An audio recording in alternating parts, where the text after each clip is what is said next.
Hi, I'm Patrice Bäumel. I'm a producer from Amsterdam. So what you see here is my hometown. Actually, we're in the north of the city. It's where I'm living. It's one of my favorite spots in the city because when you look around, you see the white water, you see Central Station. Over there is my favorite movie theater and museum. And I'm here to do an interview with Future Music.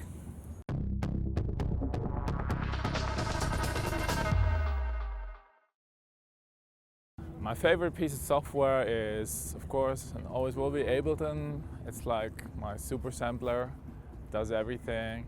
What I love about Ableton is that it allows for a million different workflows. So every person I know uses it in a different way.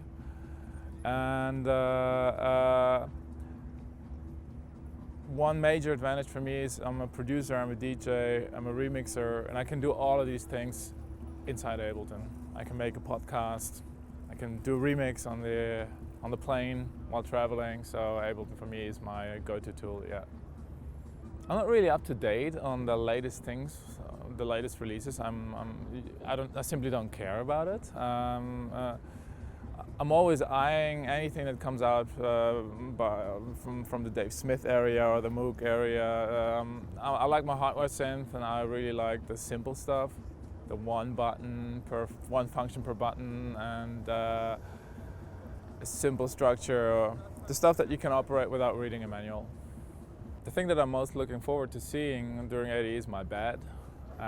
It's going to be a busy few days, and I'll try to squeeze in as much family and sleep time in between as I can.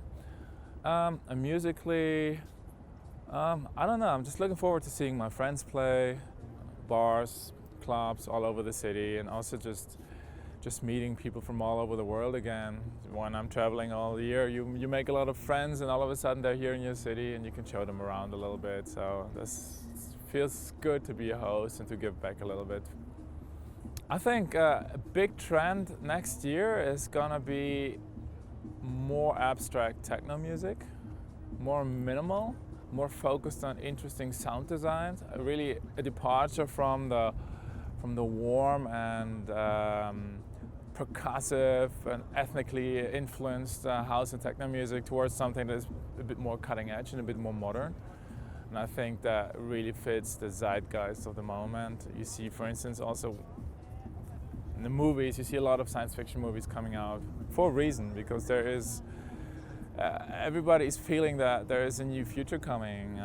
You see it in everything. You see it in blockchain technology. You see it in the way people communicate through social media, and it's just constantly evolving. It's really a departure from our traditional structures. So you'll find that back in the music as well. I think the last trick that I learned that works really well for me, when I'm stuck creatively, I'll just take a pop song, load it up into Ableton, and then just add my own little bits and bobs to it, and then delete the original song, and then I have a basic structure to work from. Well, when I'm traveling around, I'll see dance music exploding anywhere. You go to India, you go to Mexico, South America, Australia, everywhere. North Africa, like Tunisia, electronic music is popping up everywhere. So I think it's a truly global phenomenon. And you also see that DJs everywhere are clued up. So there is no underdeveloped scene anywhere. People know what good music is, and I think it's a massive takeover, just like rock music was in the 70s. It's now getting bigger and bigger and bigger, and people are digging deeper than just EDM music. The house and techno is just getting huge. I think the best creative tip that I could give readers is to invite accidents into your workflow. Don't think of an idea, just play around innocently like a child. Just push buttons, turn knobs until you find something interesting, and then go with that. So don't write the music, but let the music write itself. I started DJing more than 20 years ago, and what really got me into it was I was working at a bar as a barkeeper at the time, and they had some decks in the corner, and the local DJ, he was just showing me how to operate 2 decks, and he was showing me how to mix 2 acid jazz records into each other, and immediately the fascination just gripped me and never let me go again. Once I got my own decks, I was basically living in and out of the bedroom for months, just mixing, sleeping, smoking spliffs, mixing, sleeping, rinse, repeat. The production came much later. I was a participant of the Red Bull Music Academy in Sao Paulo in 2002, and I got a crash course from a few people how to make a track, and at that time it was Reason. Until that point, I didn't even think it was possible for me to make music. It was too complicated, and I didn't think I'd have the talent for it. But once I realized it's really not that hard. Once you have someone to introduce you to it, it's almost like painting. It's almost like programming code or any other creative activity. It's just making music. And from that point on, it's just a matter of putting in your 10,000 hours in order to get good at it. My studio is fairly compact. I have a Midas Venice F32 mixer. It's basically the heart that connects all my hardware and my software. It basically connects straight to the computer through a FireWire cable. So I have 32 audio channels available inside Ableton. My go-to synthesizers are the Moog Sub 37. My favorite is the Dave Smith Poly Evolver. I also have a Prophet 6. I have a Access Virus TI. I have a Teenage Engineering OP1, and my latest fun toy is a Make Noise O-Coast. I have outboard effects. I just use an Eventide H9, and my favorite plugins are Ozone, the native plugins from Ableton, and as a synth, Diva. So fairly straightforward. I could make music 95% as good as I'm doing with my entire studio just with Ableton. But take that away and it would be way more complicated, because it would be really hard for me to maintain my workflow. I had to find a new way to sequence my instruments. It wouldn't be impossible, but I'd have to start all over again in a way.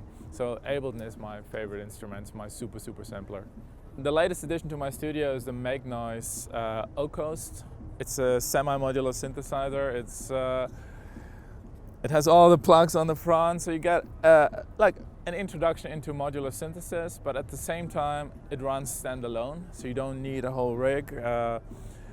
And it sounds absolutely fantastic. It's a mono synth. It's extremely clean. It's extremely fun and playful and loose, and like all the Make Noise stuff, it really deviates from the subtractive synthesis sort of synthesizer. It's really something else. It mixes the West Coast and the East Coast flavors with each other. That's why it's called No Coast.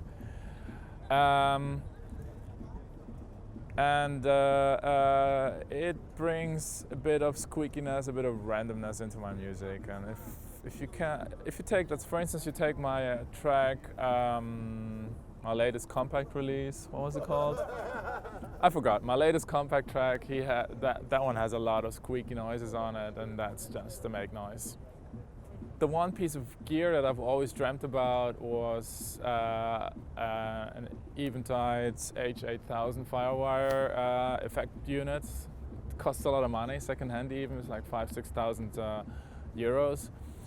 But it's the kind of gear that transforms a boring monosynth into something otherworldly and abstract. And I think this is exactly what I need, and that's what I want. So whenever I have a little bit of extra cash, that's what I'm going for. When I start a new song or track, I always start with a little jam session. I just look around, whatever incident plays into my hands, and as soon as I find something interesting, I'll go with that, I'll work with that. So I never start off a new track with a fixed idea, and I try to make it work, but I just let the studio sort it out itself. I let the machines speak to me, and as soon as they speak to me in a way that's interesting, then I'll lock it down, and then I'm kind of curated into a framework that works in a song context. Currently I'm working on several things at the same time. I'm working on a new EP for Afterlife. I'm working on a remix for Peter Dunduff. I'm also working just on a couple of new ideas. I want to make a few new records for Compact next year, and I just feel like I need to update and refresh my sound a little bit. So I'm in a phase where I'm experimenting a lot, where I'm not really working with an aim, but just trying to find sounds that feel fresh to me, and trying to find a place that I haven't been at yet. My positive message for future music is that dedication trumps talent 10 out of 10 times. In other words, I've never seen a person who 100% applied him or herself in that scene and didn't make it somewhere.